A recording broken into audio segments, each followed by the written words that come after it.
Hey everyone, I know everybody was asking how to make these ornaments, how to get your coatings on the arabesque tiles. So I figured instead of trying to write everything out, I figured probably showing you would be best. So these are the ceramic tiles that you can pick up from Home Depot or Lowe's.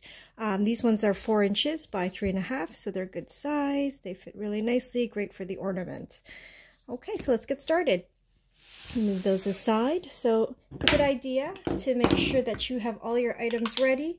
I use 100% alcohol, or 70% is fine. It's just for cleaning purposes. Lint roller, and of course a rag to wipe a lint-free rag to wipe away any dust or debris from the tile. So I have a mat that I work on. I'm just going to put that there. Okay, just grab your tile.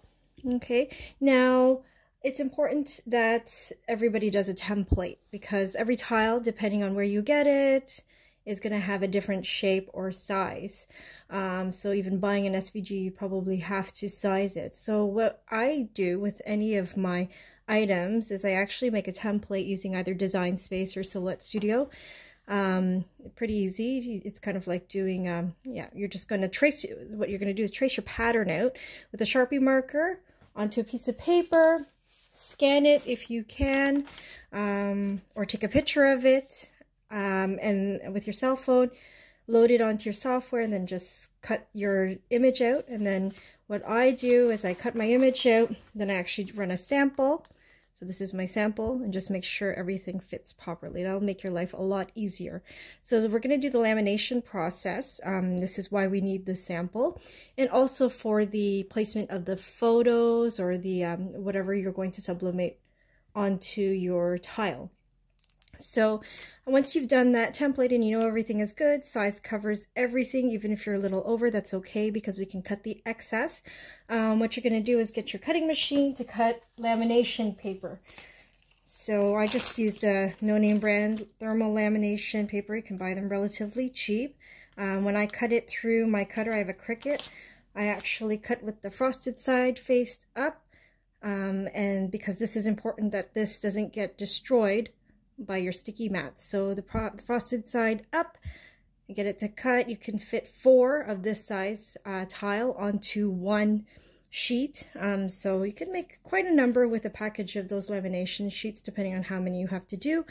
I pre-do them so that, you know, they're ready to go. In your heat presses, about, I guess, 6 of them would fit.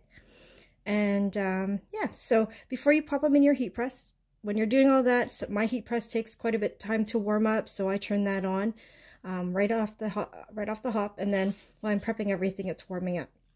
So you're going to take your lint roller, just roll over the tile. Yes, tile can actually get lint on it, a shiny surface. So what we're going to do is lint roll that, clean with a little bit. Okay. Make sure it's nice and clean. There's nothing on that surface. And then we're going to do a few at a time. Okay, now we're going to move over to our heat press. Okay, so we're here at our heat press. What you're going to use, if I use the Nomex pad, if you don't have this, you can use your Cricut iron pad, something that allows for some flex, because some of these tiles are not flat. You'll notice that they do taper at the edges, so it is important to use something that's not stiff if you want to get good flat and good adhesion without any bubbles. So I like to put a piece of paper. The reason for that is then you can see when you put your lamination film down if you have any dirt or debris, because you definitely don't want that on your ornament in between the lamination paper. So I just will take my lint roller and roll over those. I know it's hard to see, sorry, because I do see some lint, and I want to make sure the other surface is okay, because it won't adhere to the non-adhesive surface, so that's okay. It's just you want to make sure the side that your tile is going to adhere to is completely clean, because then you're going to waste a tile, and we don't want to definitely do that. So we're just moving that, and going to grab one more. I'm only going to do 4. Okay, and by the way, your heat press, you want it at 350, set for 720 seconds. Okay, I know it's a long time, but you have to think of what we're doing. We're trying to bake plastic onto a shiny tile surface. Okay, I'm just going to grab my tile now. So what you're going to do is make sure all your tiles are clean with the alcohol.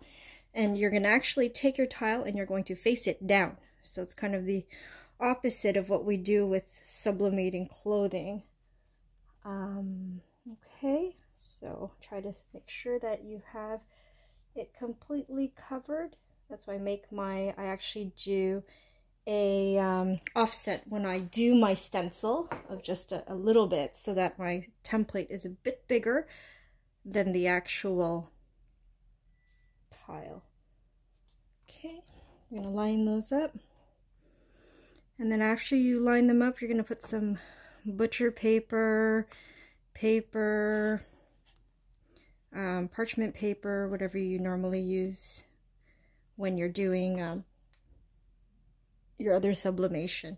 That's important because, again, you have to remember the back of these are very rough and it's porcelain. You don't want to damage your heat press, so you've got to put something behind there to protect your heat press. I even used butcher paper because it's not going to really matter. Okay, so I'm going to swing my guy around here. Okay, we're at 350. I did do a check already, 720. I did a check already with my heat gun to make sure we are hitting the right temperature. And then away we go. And by the way, we're going to be using medium pressure for this as well.